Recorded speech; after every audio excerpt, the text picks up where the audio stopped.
This week's conversation with Leslie Rinchen-Wongmo is sponsored by Sassy Jack Stitchery and the Embroiderers Guild of America.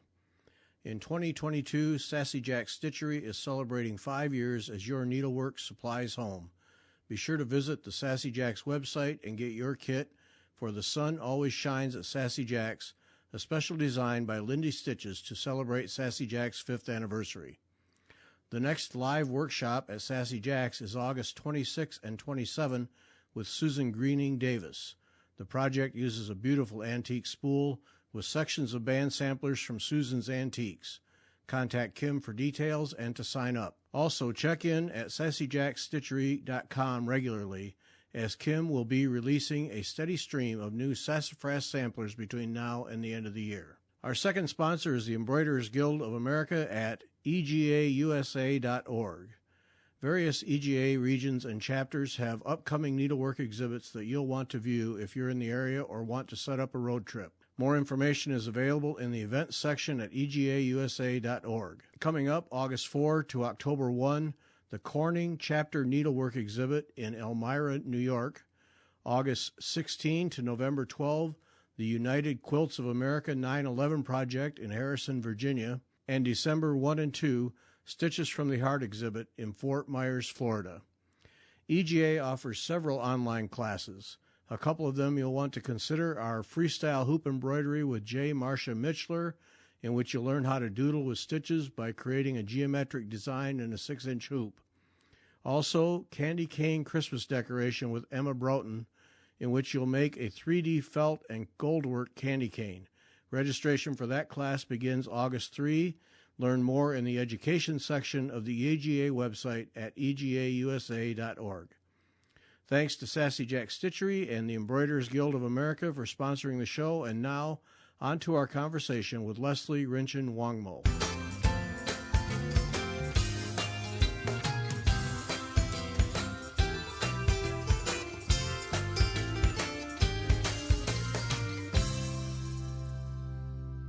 Welcome back. I'm Gary Parr. And I'm Beth Ellicott. And you are listening to Fiber Talk, the twice-weekly podcast for the needlework artists. Our artist this week, this is some fascinating art. Our artist is Leslie Rinchen-Wongmo. Leslie, welcome. Hi, thanks for having me here. It's really great to be on with you, Gary and Beth. Oh, we're going to have some fun because Leslie has a new book that will be available August 23 at all of the usual book places, and you can pre-order it now. Her new book, Threads of Awakening, An American Woman's Journey in Tibet's Sacred Textile Art. And Beth and I have read this book. You must buy this book because it is absolutely riveting.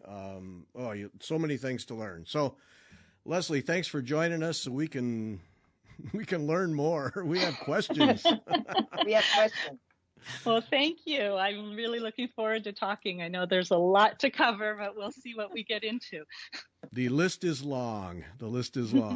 Okay, so we got to lay some groundwork. So you're normal American, go through school, college, master's degree, your parents are proud, graduation, blah, blah, blah.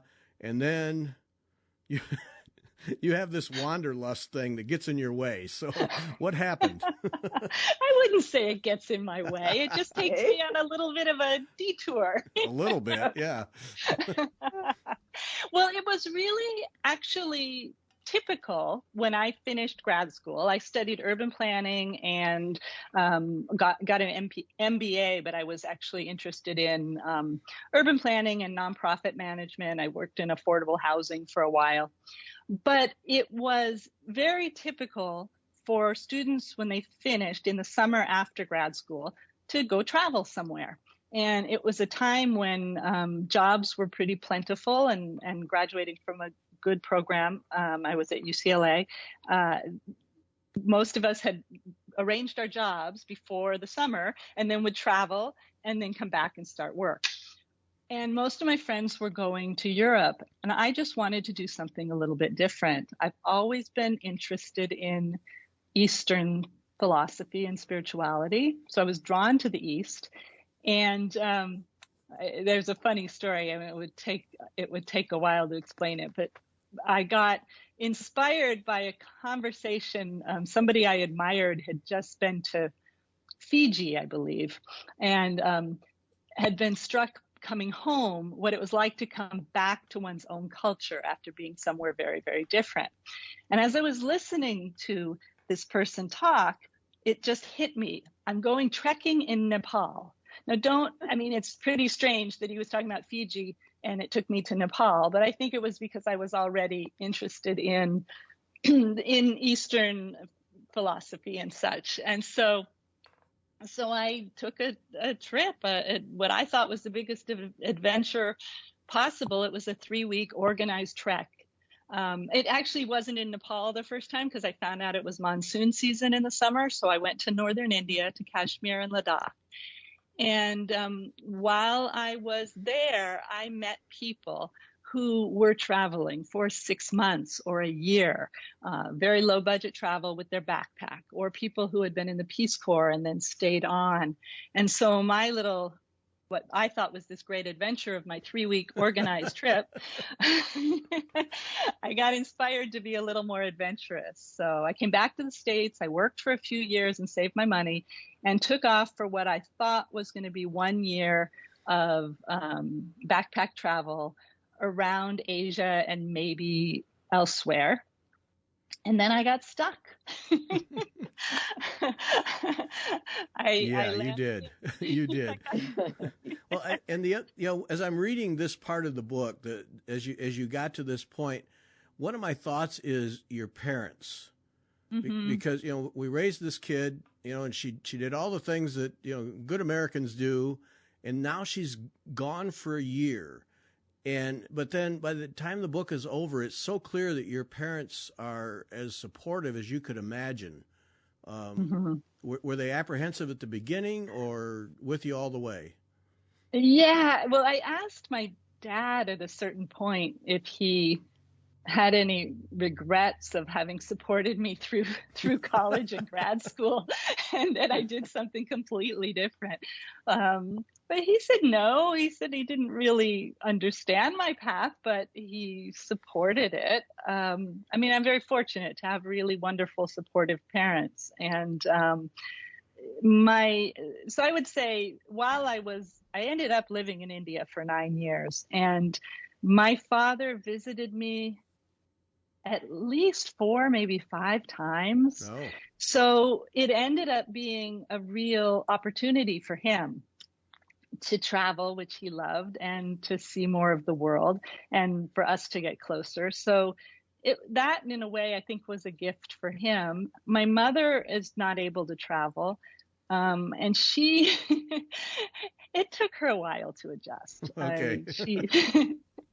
That's a mom. That's a mom. She didn't like me being so far away. But she was actually the inspiration for me to be interested, I think, in Eastern philosophy. And so she could relate to some extent to what I was doing. And she was happy that I was happy. And that's the most you can expect and hope for from your parents. So, yeah. Well, it's just wonderful that you had that and that you weren't getting resistance while you're over there, because then that allows you to the psychological freedom to just immerse yourself. Yeah. That's right. And one other thing I'll say about my mom, which it wasn't relevant immediately, but besides being the inspiration for my interest in Eastern thought, she is an artist and has also done a lot of quilting. And so, she in some way inspired a lot of my path, and I think is proud of that. Yeah. So you get over there, and what happened? You just got hooked? Well, I really, almost from the first moment I arrived in the town of Dharamsala, where I ended up living, I felt this strange feeling of being home. It's mysterious. I don't know where that comes from, but I felt like I was going back to somewhere I'd been before.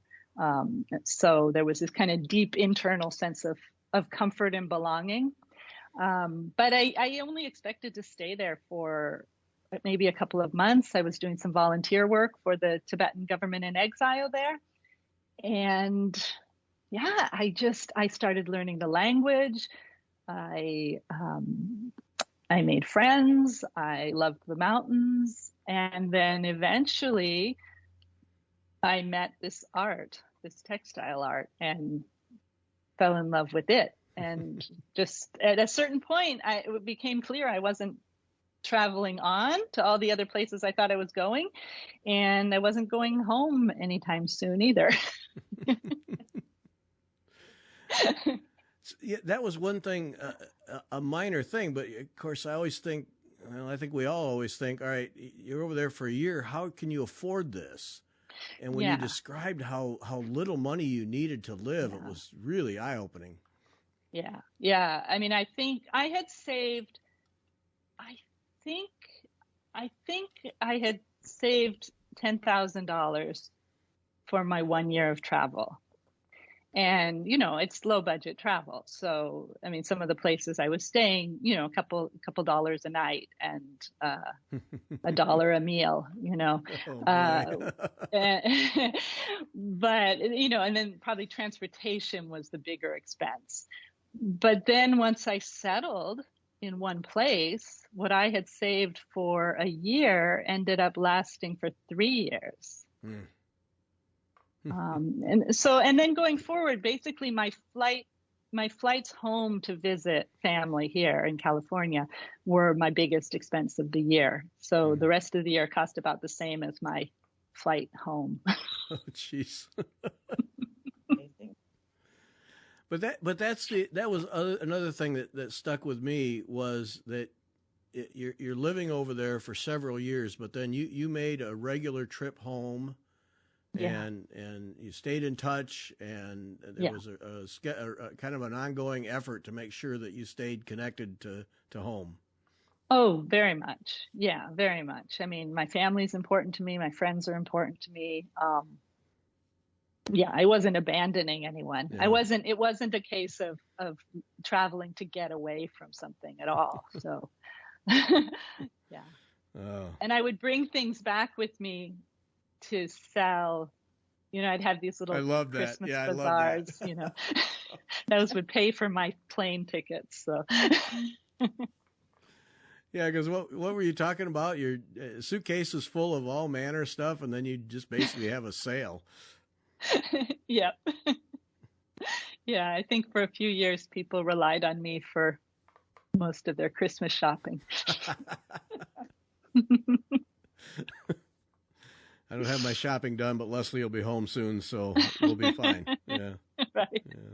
Get it done then. Yeah. So, because you're bringing home, not native, or I don't know, but anyway, original pieces of whatever art and other things that people just can't get anywhere. Yeah, mostly it was bringing jewelry and shawls and incense,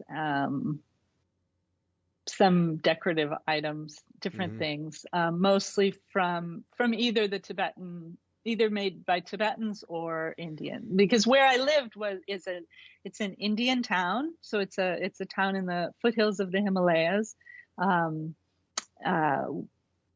So there's the culture of the area, and then it's also where the Dalai Lama has lived for the last 50 years more, since he's been in exile. And so there's a smallish, several thousand Tibetan community around there. So I would bring things from both of those cultures.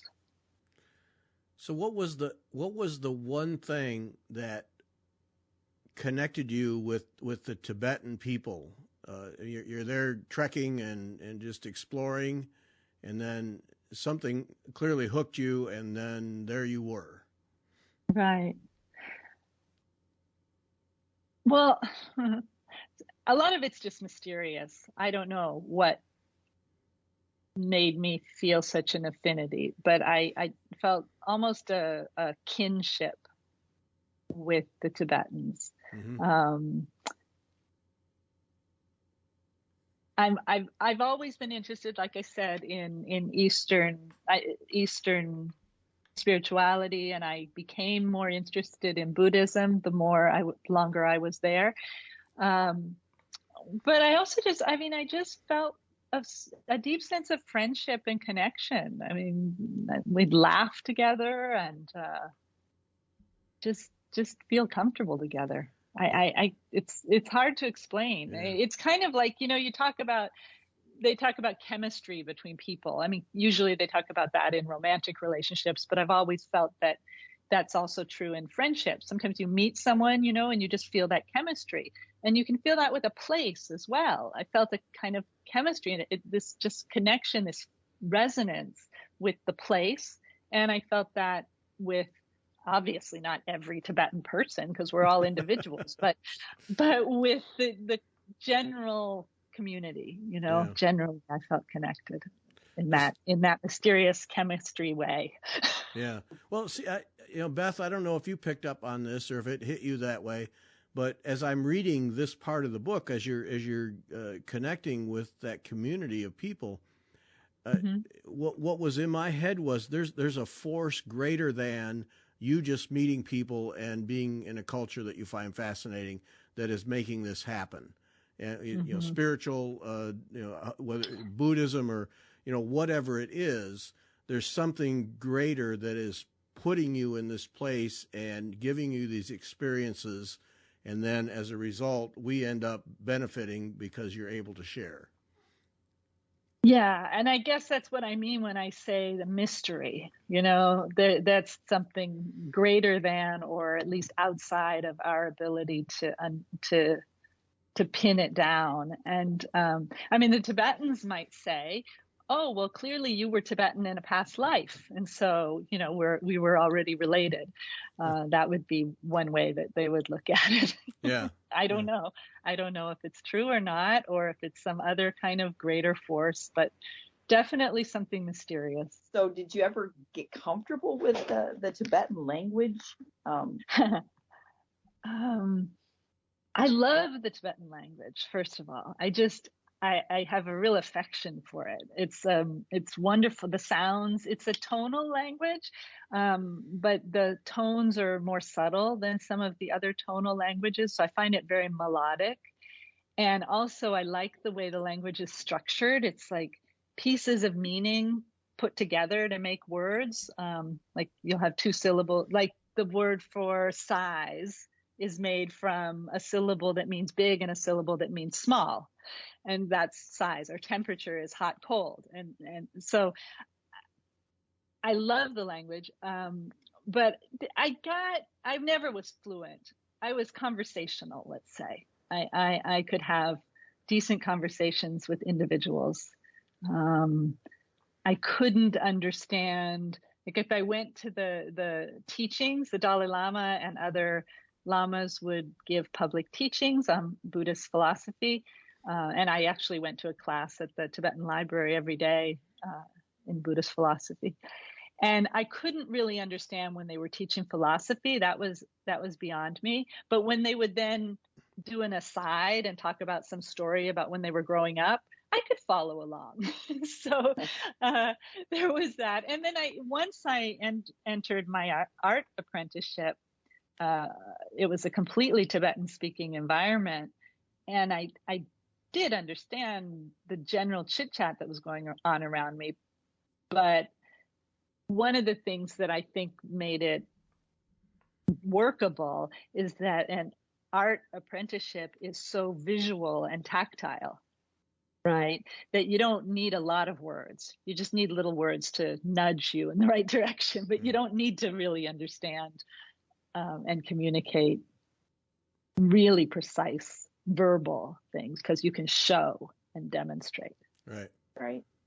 Yeah. See, we've talked about that when we've talked to people from other parts of the world, how that the textiles and needle and thread have their own communication means of communication, not unlike if musicians get together. They don't need, it's right here on the sheet of music. We all understand that. And Yeah. so, yeah, I kind of felt that there must have been at least that commonality, and you really didn't need language to make that happen. Mm-hmm. Right. It's that universal of the needle and thread. No matter what culture you're in, it kind of crosses that boundary, I think. Yeah. Yeah. It just speaks to us all, I think, all in a deeper way. So Mm-hmm. Yeah, and textiles are just such a universal. I mean, just the whole way that textile, textile and needlework artistry and has arisen independently in so many different cultures. It's just really fascinating, the connection. So the art is thangka. Is that correct? Thangka? Yes. When you first saw a piece of thangka art, did a light go on, fire ignite? What happened? Well, actually, thangka is a word that refers to wall hangings that can be rolled up.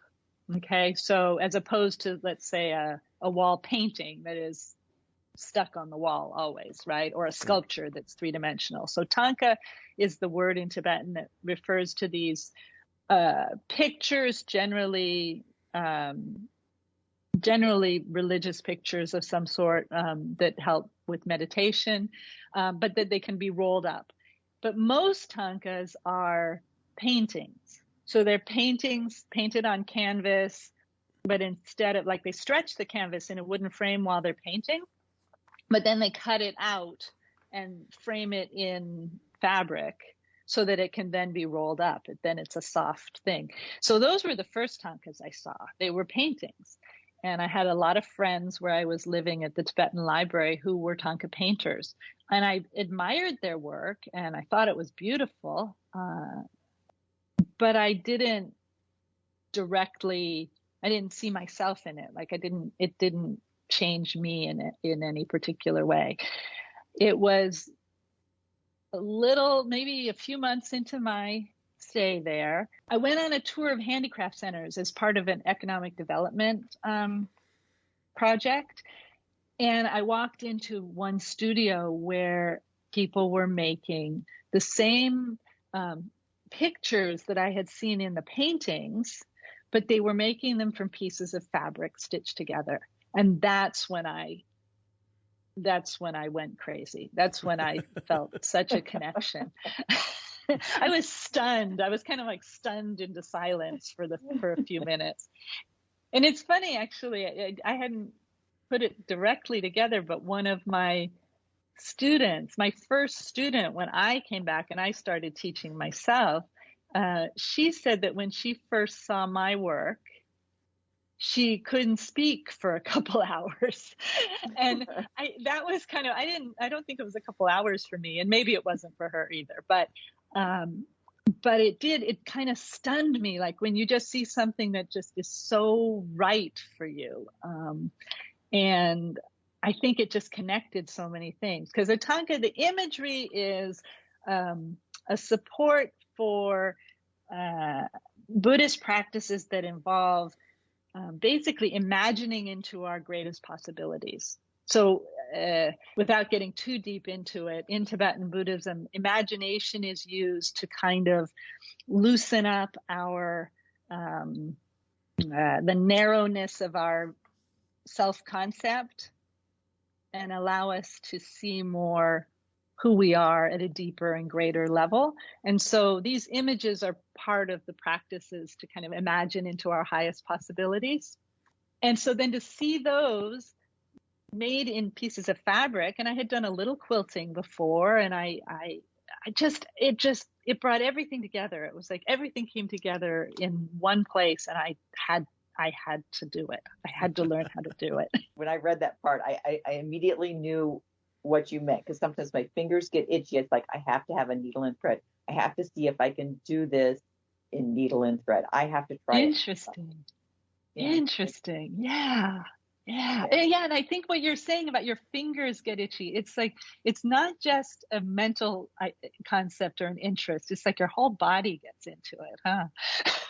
Right. It's like, I have to do this. Where's fabric? Where's thread? Where's my needle? I need to do it now. Wow. Yes. Now. Now, because I'm impatient. I can't wait, So, yeah. And that was the other thing that you pointed out, was that these fabric-based thangkas, if I have this right, are really held in higher regard than paintings. Yeah, I mean, some have said that. I don't know that there would be universal agreement on that idea. Uh-huh. But I guess some art historians have said that, but actually recently, I think even a thangka painter and a traditional Tibetan artist said something similar. So I think I would say, I mean, both are held in very high regard. The difference is that the paintings are more plentiful. So the fabric thangkas are much rarer. And so they've often been kind of reserved for very special occasions or special venues. So that elevates, the art. Yeah. But it is interesting, because in our culture, often textiles are not considered fine art. They sometimes I think textile artists have to fight for the recognition of their art. And that doesn't seem to be the case. Yes, and it is art, folks. It is art. Absolutely. Absolutely.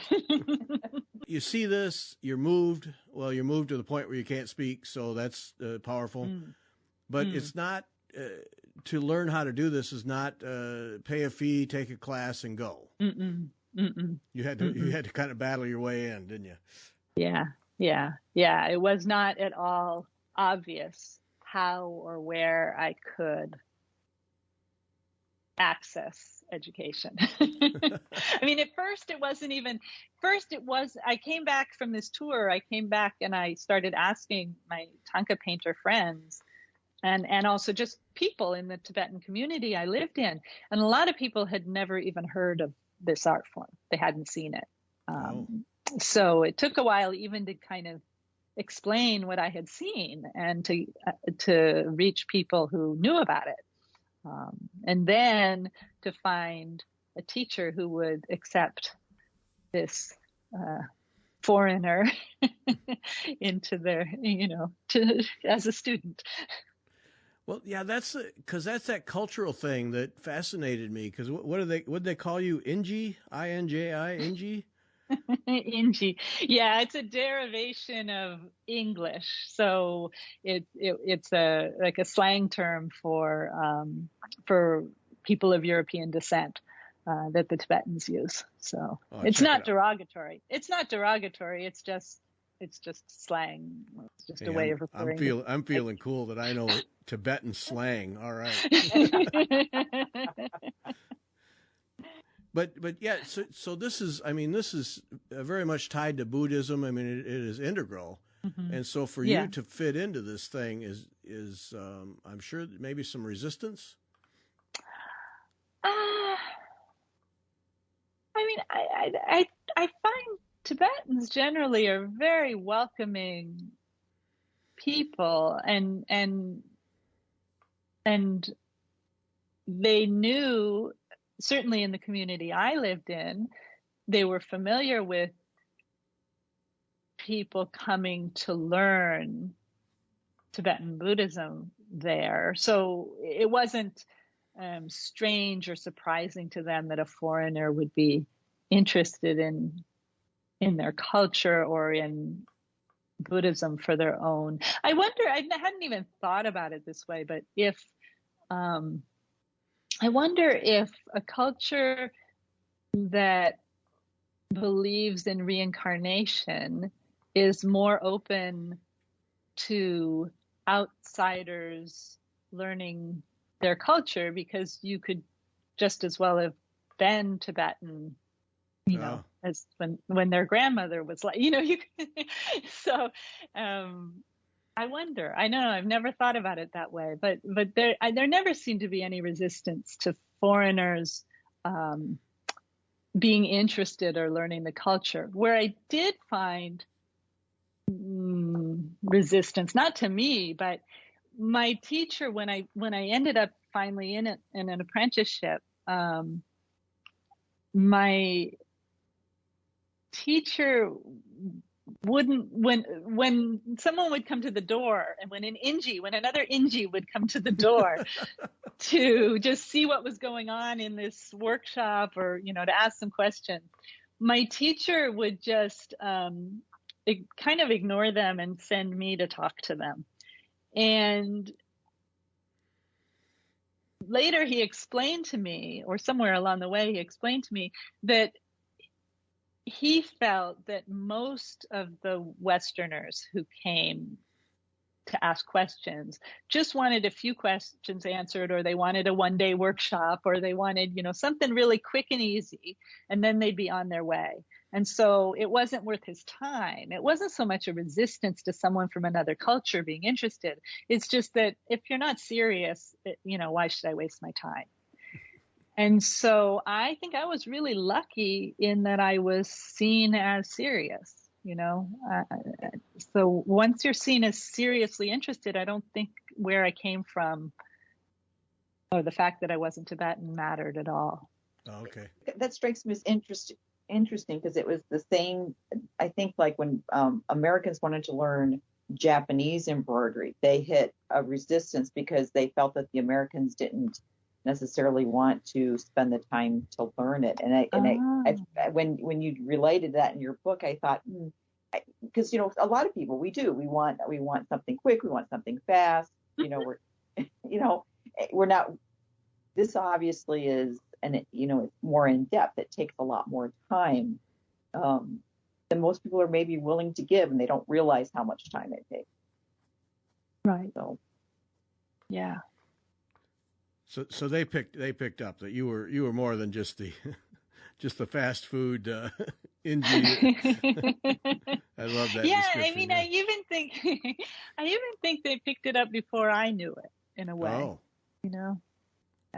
I didn't know how committed I was. Yeah. So, all right. So describe for people who are listening, what is a thangka in terms of needle and thread? I mean, because each of these pieces have meaning, and so give us kind of a fast food description of.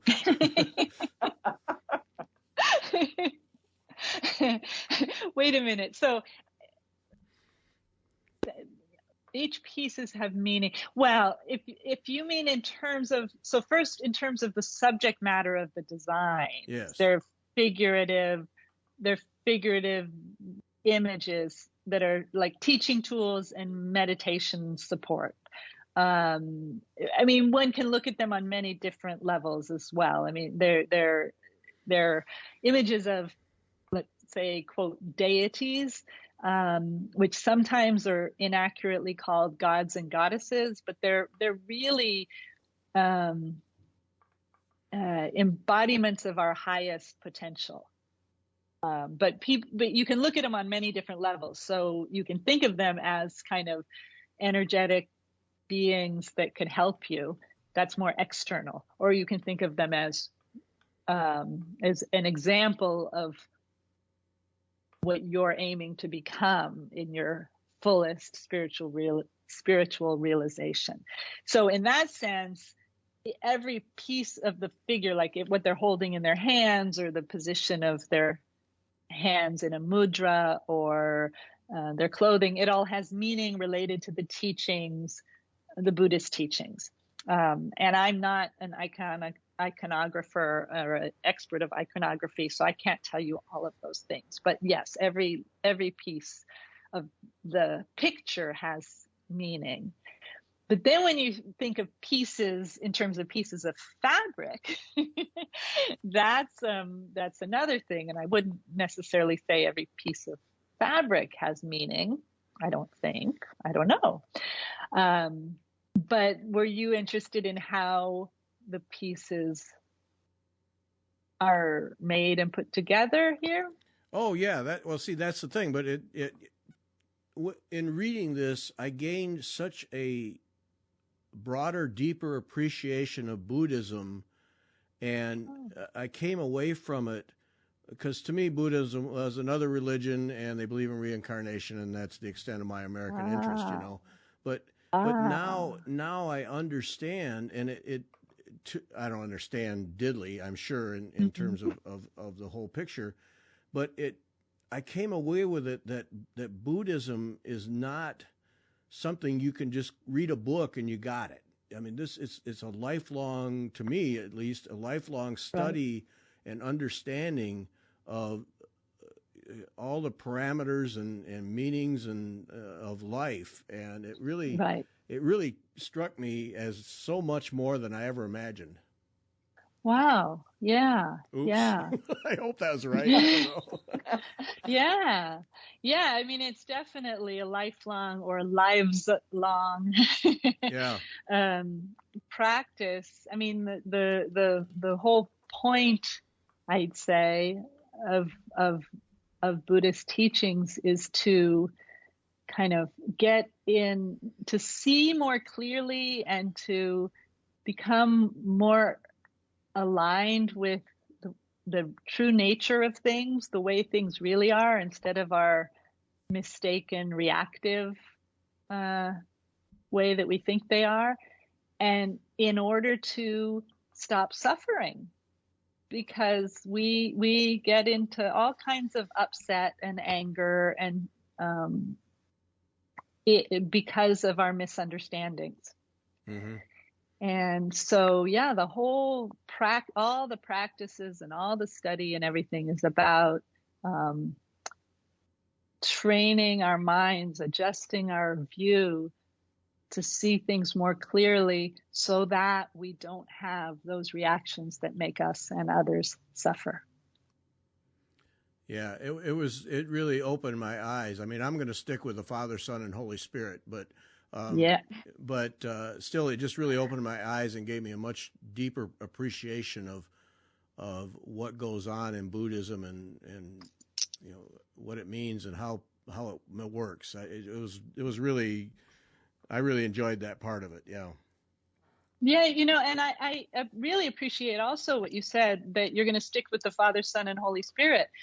His Holiness the Dalai Lama always encourages people to stick with their own religion. You know, a lot of people come to listen to his teachings, and he welcomes everybody, but he never encourages someone to become a Buddhist. He encourages people to become better at whatever they're raised in, and to use whatever they can glean from the Buddhist teachings to help them in the practice of their own spirituality and religion. Yeah. Cool stuff. Okay, so making thangkas. Yes. So making these kind of thangkas. It ain't easy. Applique or applique thangkas, or stitch thangkas, or I call them like pieced silk thangkas. So instead of being painted on a canvas, the picture is made up from pieces of fabric. It's really a kind of a patchwork. It's usually called applique just because that's the word that got adopted, but it's not strictly applique, because applique requires having a ground on which pieces are applied. And in this technique, it's really more of a patchwork where pieces overlap at the edges, but there's no ground. There's no backing. Mm-hmm. And so each piece, so you start with a map, a template of the whole drawing, of what the whole image is going to look like. And then you transfer pieces of that drawing to the various colors of fabric.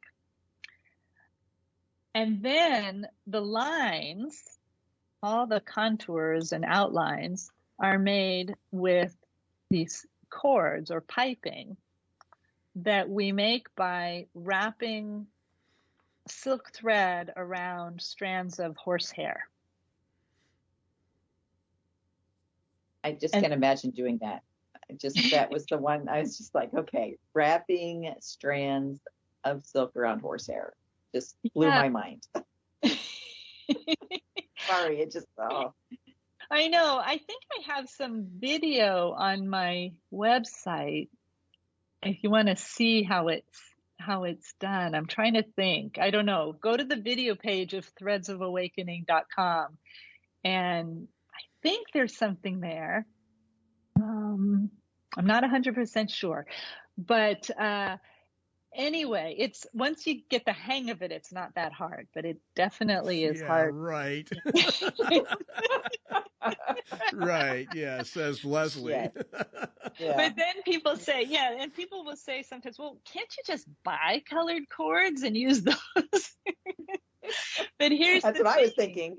Yeah, but you'll understand this because you work with threads. The thing is, then what we do is we couch that cord to the fabric along those lines that we've transferred. Well, when we couch it, we use that same thread that we wrapped around the horsehair. So then the couching stitches blend in to the cord, so you barely see the stitches. Yeah. So if you bought something, you wouldn't have that ability. Right. Plus, in ancient Tibet, they didn't have Joann's or somewhere to go to buy it. Right. Well, they should get one. But anyway, the horsehair it's wonderful. So it makes these cords are pliable enough to go along the curves and to bend into points to define the shapes in the drawing, in the image. But they're not floppy like just thread, right? They have enough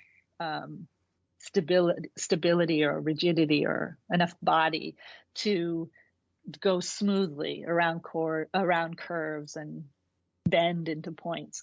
And then using that same thread, you do a couching stitch that holds that cord with loops to the surface of the fabric. So then you've got this your pieces of your drawing, with the lines made of these cords couched to the fabric. Then you cut out the pieces, fold the edges under so that line is right at the edge of each piece. And then you go back to your drawing template, your map, and put the pieces together like a jigsaw puzzle, overlapping the edges. So there's always a finished edge on top of any raw edge. So that eventually there's no edges that aren't defined by those cords. And then you stitch them all together. Okay. Why horsehair? Why not some plant fiber, flax or something? What is it about horsehair that becomes the medium? Because then you got to find horses.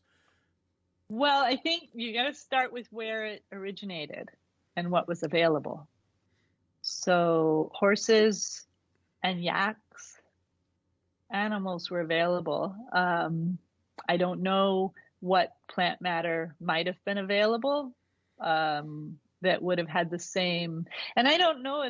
I haven't worked with any other, but whether it would have the same durability, lasting for hundreds of years. Yeah, I don't know, but it was what was used because it was available, and it has the right amount, like I was describing, of bendability that defines the lines. It just works. Now, in modern times, some of the applique thangka artists use nylon, like fishing line, monofilament. Yeah, I was really surprised. Such a traditional, ancient art form that monofilament line would become part of that, and that it would even be allowed. Well, it's not. I mean, the Tibetans, like many people, are practical. They're pragmatic people. So they're doing what works, and they, and we all look for tools and materials. We evolve. It's a living art. It's a living art. I think that's the difference between, like, if you're in art conservation, then you're maybe wedded to the materials that were used at the time that was made, right? But if you're in a living, evolving culture, then your materials evolve as your world evolves and what's available to you evolves. So it's not supposed to be static, I think. Okay, well, that makes sense. But, fishing line can just be awfully unwieldy and have a mind of its own. I mean, how does that compare to horsehair, which I got to believe is a whole lot easier? Right. Well, that was my my conclusion as well. So I had a first teacher for a matter of months, and then I had my teacher who I entered into apprenticeship with and stayed in apprenticeship for about 4 years. So my first teacher used the horsehair, and then my teacher I did apprenticeship with was using the fishing line. And so I experienced both. And when I started doing my own work, I went back to the horsehair because having experienced both, I felt it was better. The difference is, yes, so the monofilament does have a mind of its own because it's generally rolled on spools or at least in loops or something, and it kind of holds that. It wants to curve. It's beautiful if you have a curve in that direction, but when you got a curve the other direction, it fights with you. Or if you have to make a sharp point, it kind of bows out. It doesn't want to go into a sharp point, Plus, hair, if you've ever looked at hair under a microscope, hair is not smooth. Right. Hair has scales and crevices and things, and that, I think, holds the silk fibers to it, so they work together. The monofilament is just slick. It's just smooth. So you need some kind of an adhesive for the thread to stay around it securely. So that introduces another material, another substance that, may or may not be very durable. Right. Well, that was the whole thing when you mentioned monofilament in the book with the second teacher. My first thought was, all right, that stuff's just a pain in the butt to work with. And then you said you had to put glue on it. So now, to me, it just becomes a messy thing. All right, we won't have you do the apprenticeship there, okay? No, I want to do the horsehair. I want the horsehair, yeah. and I have to say, my engineering mind goes to, okay, what's the tensile strength of the two compared to each other? Oh, interesting. I want to do one of those tests on it to see which is stronger. But the horsehair, to me, you're right. It's more. It seems like it would be more pliable. It would be able to do more with it than because I've worked with that monofilament with weaving, and I'm just like, I hate this stuff. There's got to be something better. And it may have more tensile strength. It probably is stronger, but you're not looking to hang something off of it here. You just wanted to just follow the lines. So yeah. So anyway, so I clearly returned to the horsehair. I still use the monofilament just occasionally if I have a very long line that I don't want to break up, then I'll use it. But that's the only time. Okay. And it's very rare. Yeah, it's very rare that there's that long of a line. And then learning how to use a treadle sewing machine in reverse so you can wrap horsehair faster or monofilament. Holy smokes, that seemed like a gymnastics thing. You're giving all kinds of teasers for my stories. That's right. Yeah, it's a full body endeavor,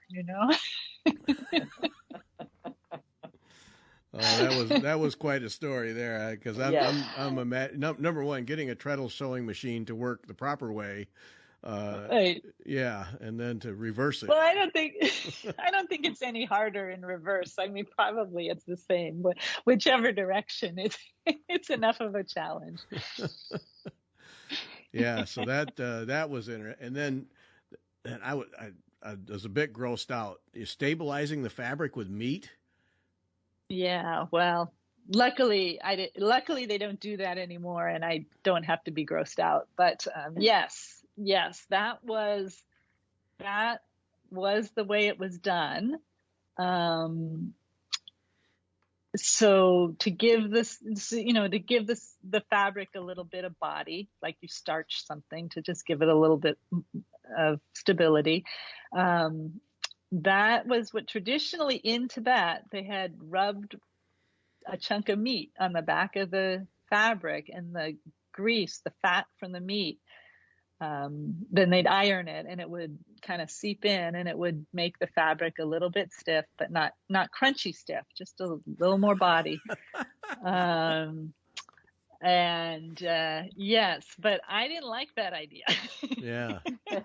Yeah, no. For a lot of reasons, but yeah, I mean, I mostly don't even eat meat, so it was, but nobody really liked that idea. So everybody was looking for alternatives and ultimately found alternatives. So. The materials you're using, need something. You're using the brocade, the silk, and they are slick. You need something. Yeah.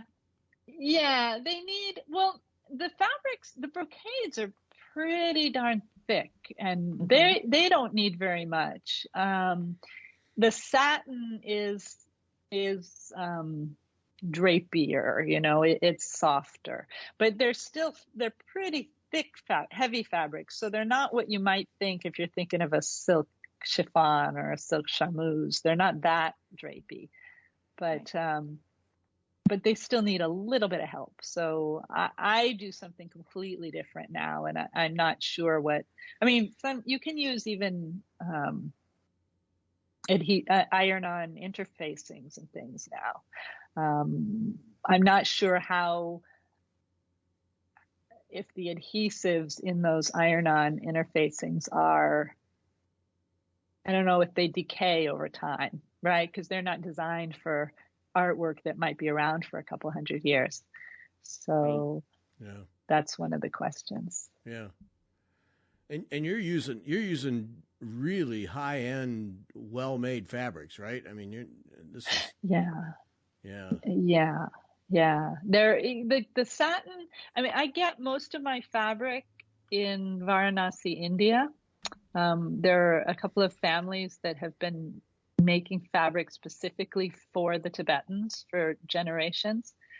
But it's similar. The satin is similar to what would be bridal satin or duchess satin here. So it's a very heavy silk satin. Yeah. When you talked about going shopping for fabric, I thought, if you'd had Beth along, you'd still be there. Yes, would have been there forever. I would love to have you along. For a few years there, I led small group trips to India after I came back. So in I guess 2012 to 2014, I led some trips. I would have loved to have you along, Beth. Oh, that would have been too much fun. Just looking at the pictures in your book, I'm like, oh, I just want to touch them. Yeah. Yeah.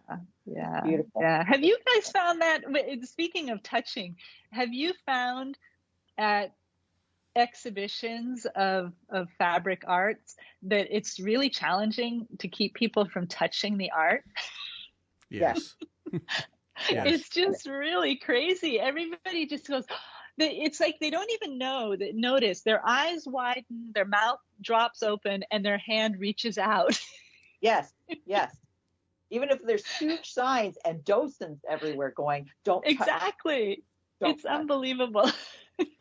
And I do it too. I'm like, I'll be with a friend walking around a quilt show, and we'll be like, and one, and I'll be like, I'm like, okay, I'm not touching. I'm going to get as close as I can. Let's Right. look at that. And I'm like, I have an urge to touch it. I think it's something about the fibers. I got to get them. It's something about the fibers. Yeah.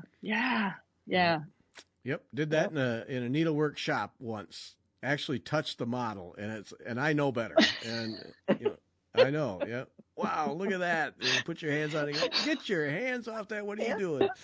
Yep. Yeah, even when you know better, it's just the body takes over. Yeah. Yeah, right. So what happened? I mean, obviously you're there for a long time. You're learning. You're more immersed in this and the culture and learning how to do these things.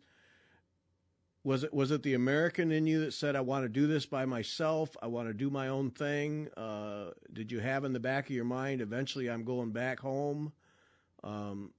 Because at some point then you make a break and you start making your own things, and then. Yeah. I think maybe it is the American in me in some way. I don't know. Yes, there is a I mean, even more recently, as I've blended, I've brought in some quilting. I've done some pieces where the figures are made in the traditional way, but the background is quilted. So I think this desire to bring together different parts of myself or different influences is definitely there. But early on, I'm trying to take myself back to the time where I just started working on my own. I think that I, from the beginning, was different from the other apprentices, because for them it was a job.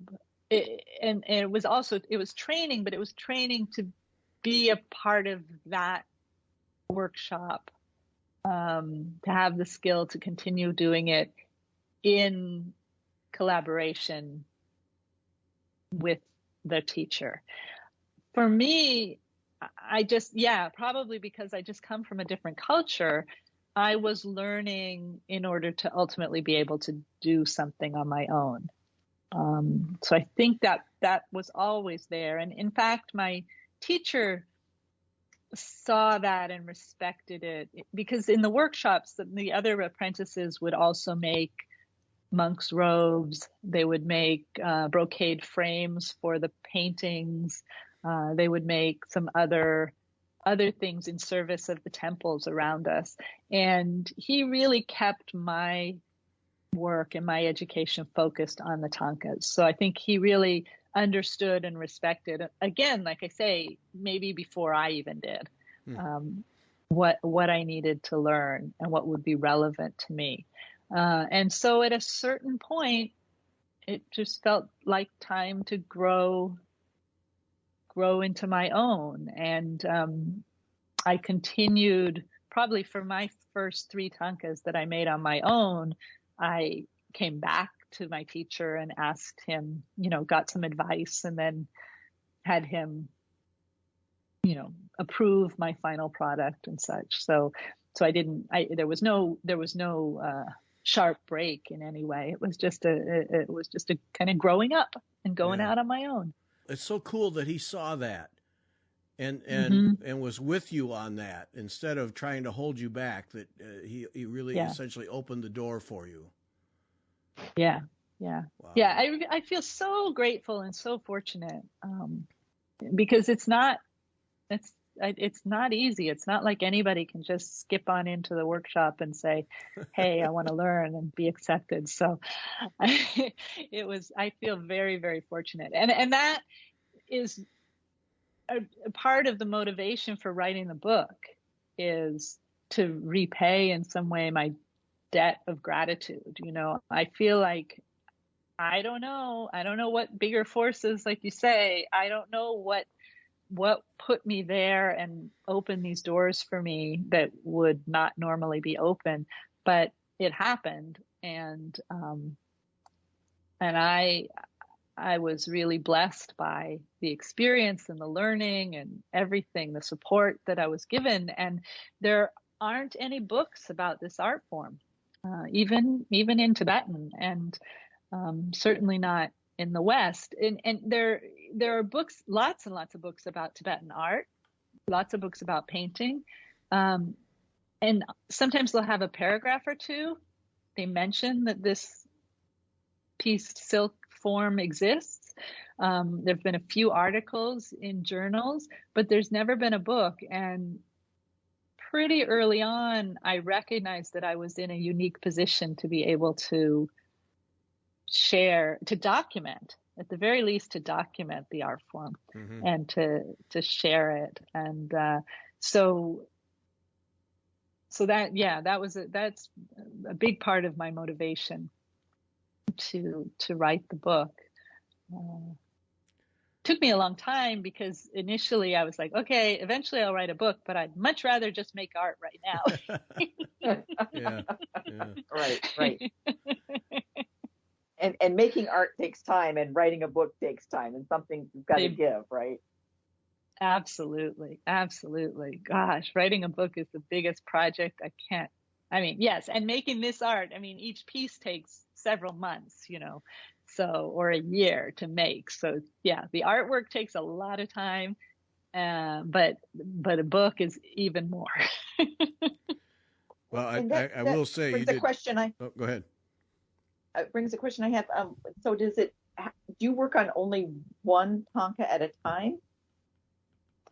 Yeah, normally, okay. Yes. Yeah. Okay, it was one of those curiosity questions, and you mentioned that, and I was like, oh, I got to get that question in because I got to know. Yeah, it takes so long as it is, Right. And keeping all the pieces organized and everything. I don't know. I don't think I'm the best with organization systems, so it's enough to keep them all organized for one piece. Yeah. Right. But do you also think maybe it's like a meditation too when you're putting one? It's not. Thangkas aren't. Mm-hmm. It doesn't seem like it's just you're piecing a quilt. It seems like it's more of a meditation sort of art form than I'm piecing together this piece of fabric, making a wall hanging. It's different. Yeah.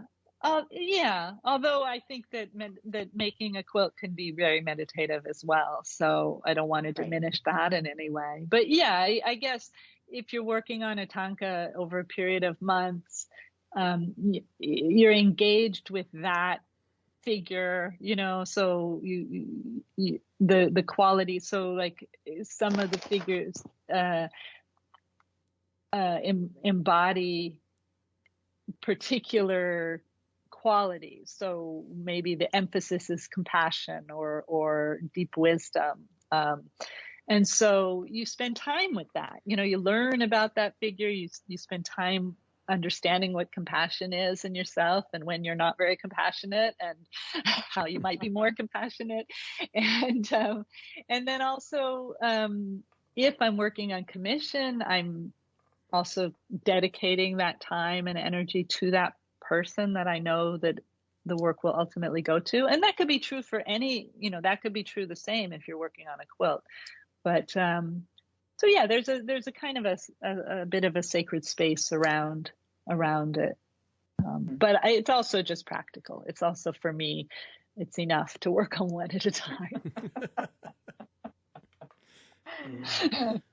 So as you're getting ready to make your break and head on down to the next chapter, you have an audience with the Dalai Lama. That had to have been one of those life moments that. Oh yeah. And your dad was with you. Oh wow. Yeah. That was incredibly special. Yeah. And like I said, my father got to visit me several times, and when I had requested the audience with His Holiness, the timing just came together. They told me I could have an appointment in a certain time, and I said, oh, my father's going to be here. Can he come? And they said, yes, he's most welcome. So yeah, we went together, and it was very, very special.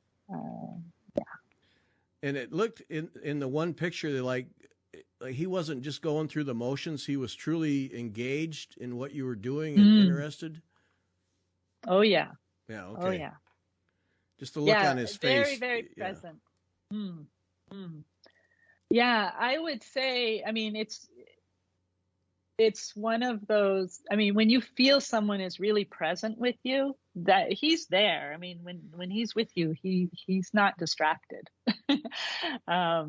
So I was very nervous beforehand because it's like such a important figure, a person I respect more than almost anybody on the planet. And, you know, how am I going to handle myself? I tend to get nervous anyway. So I was very nervous, but as soon as he walked in the room, it was like being with an old friend, or, you know, just someone who just loves you and is interested and supports you and is not soft about it. I mean, can be challenging and asks good questions, but definitely interested and definitely present. And yes, so there's one picture that you saw where he's looking at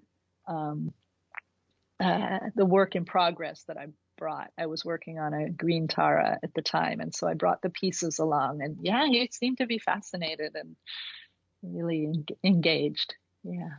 Yeah, I mean that's just kind of that neat extra dimension, because in most situations like that, the person would just be going through the motions because they've got a million things to get to, and he just seemed to have that look on his face, like he truly was with you and interested in what you were having to say and show. Yeah. That's neat. All right, we're just about out of time here. Darn it, we could go on. But... Yes, we could go on all day. Yeah, and it's so fun talking to both of you. I'd like to hear more about all of what you do as well. Oh boy, yeah. Yeah. So all right. So today, now you're sharing this art. People can tell about how people can interact with you to experience this and learn. Well, the main thing right now is the book. The book, Threads of Awakening: An American Woman's Journey into Tibet's Sacred Textile Art, is going to be published on August 23rd, and it's available for pre-order now. You can go to my website, threadsofawakening.com/book.